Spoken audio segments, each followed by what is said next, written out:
and welcome to the Education Pathway Perspective podcast. My name's Catherine. Hi, and I'm Gemma, and we are the education team at Pathway CTM. So I guess, Kath, what's your role in our education team? Yeah, so I am an account manager on the education team. I've been at Pathway for over 7 years now. I'm excited to be doing our very first podcast. Yeah, and I guess in contrast to Kath, I worked in education for 9 years and started my first year at Pathway CTM, and I'm a delivery manager.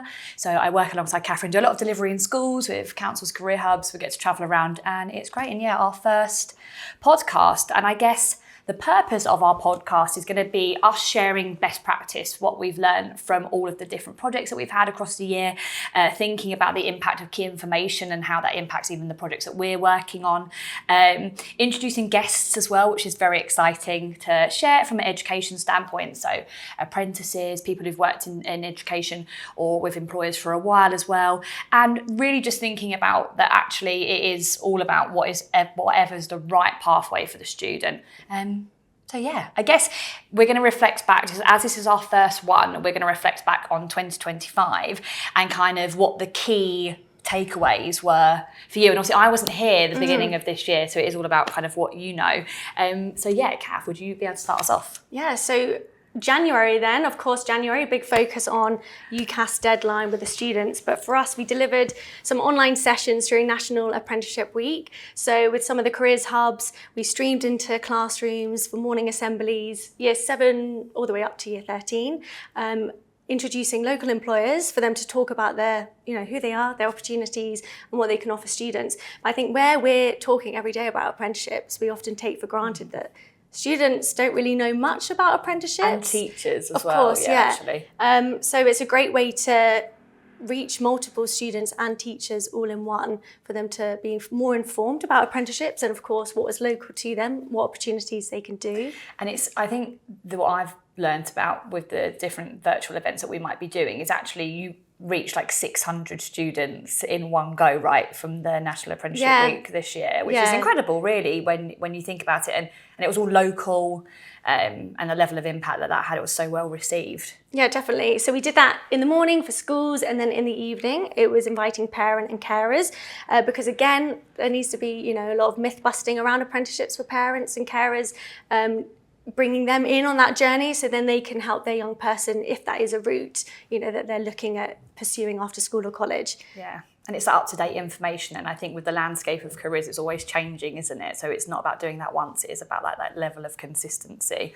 And I know that's kind of what we're already looking at for the next year, which is really exciting. And then I started, and we were straight into teacher encounters, which was amazing, which was really, really cool. Yeah, so I guess our teacher encounters experience was across 2 counties, which is really exciting. I think we had over 60 teachers for each of those hubs that we were working with. But what was really impactful for me, having worked in education before myself, was how engaged the teachers were, and the level of impact that it had on them. Because it is very much around my personal favourite facts that you told me when I first started, I think, was about the NHS. And actually, you hear about companies, teachers and students, and they assume that actually if it's a construction company, it is purely construction. And actually the brilliant thing about teacher encounters is that completely busts that wide open, because actually a lot of those companies offered so many more opportunities for the students than I think anybody really was aware of. But getting to be invited in, getting to see behind the scenes is such a great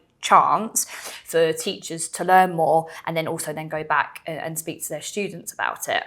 And I guess the other really great thing about them, having learned from them from this year, and yes, we are going to be talking about potentially how they've been changing with kind of the recent updates with careers education, but it is the collaboration. Teachers are so busy, like it is, so they can't cover everything, and actually sometimes hearing from the employer is a great way for them to be able to learn without having to go out and do their own research and know how to best support their students. So I thought that was an amazing project, especially for myself getting started, to learn so much more about kind of the work that people are doing to support schools and educators, which was really cool. And then we had kind of lots of different skills days and things like that, and employer interactions, and do you want to talk through a little bit about kind of the impact of those? Yeah, definitely. So then then in the summer term, obviously it's more focusing at year 10s and year 12s, like getting the year 12s ready for year 13 and getting them engaged with employers. So it's great for those students who are thinking about, their next steps year 10. Is it college, A-levels, what does that look like? Meeting with employers so they can learn more about different industries and different roles available. And also those soft skills, which often we don't really focus on in schools. So, how can you prepare for an interview, turn up to work experience? So that was fun. We went to Manchester, London, all over, going out, delivering these sessions with our employer network. And I think it's really important then for students to hear, like firsthand from a current apprentice, someone who perhaps has just left school, to share their words of wisdom. No, exactly, their level of impact. But then, before the summer, and as we've kind of all hubs will know, and especially schools will know, lots of changes.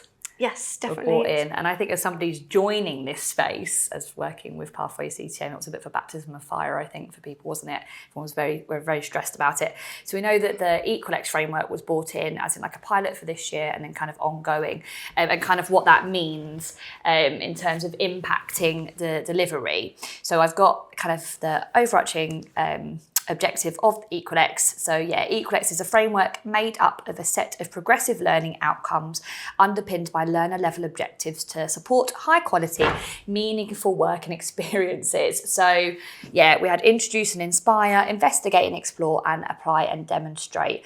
And I've definitely noticed, even since September, in terms of the different projects that we've been involved in, how that's really impacted our delivery, and also for hubs in terms of their planning, and what is going to be best for them to facilitate. So we've been involved with a couple of new projects, haven't we, that have definitely aligned with kind of that meaningful work experience idea.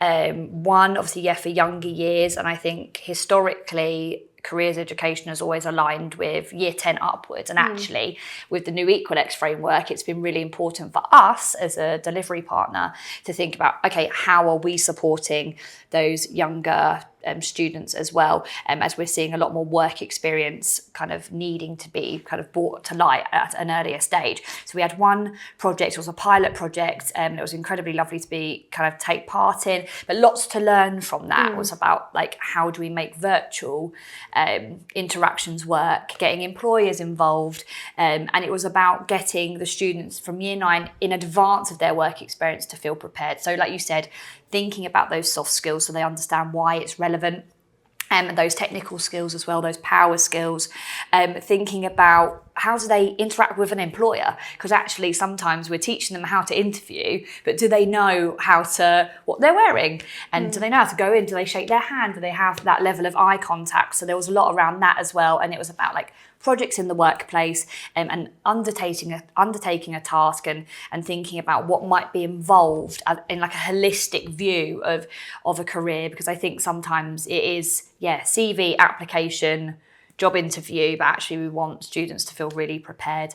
And then we had the privilege of going in and doing kind of an assessment centre day with them. And kind of what was really lovely in terms of making that meaningful was bringing it full circle, was those conversations we'd had virtually, but then getting to go and interact with them in person. So it was really exciting, and definitely a pilot, lot to learn, but a lot to take away from it as well.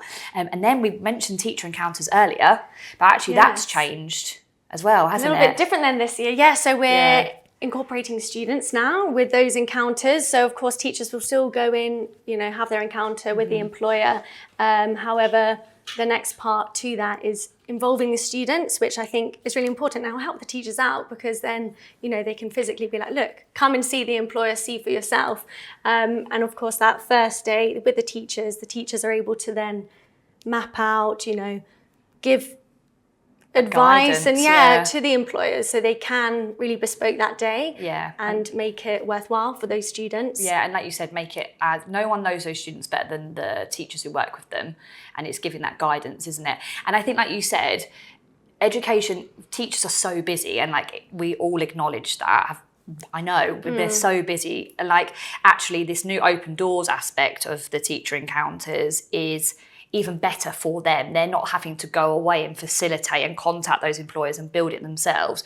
What they're doing is they're getting a chance to go in, help build this great encounter for their students, and then see it being put into action, and it's going to be those students who are going to benefit the most from it, who are interested in potentially exploring that as a next step. So I think it's really exciting, actually. Yeah, definitely. Yeah, we were speaking with one of the employers today, construction firm, and if a student was to think about construction, they might not associate certain roles with it. So I think then it helps, students to sort of plant the seed about future pathways. Yeah, because I think they were saying, they hear a company and like we were saying earlier, they think, oh, it's construction. They're like, well, no, actually, we have an office building. We're not just going out and building something and the teacher encounters open doors.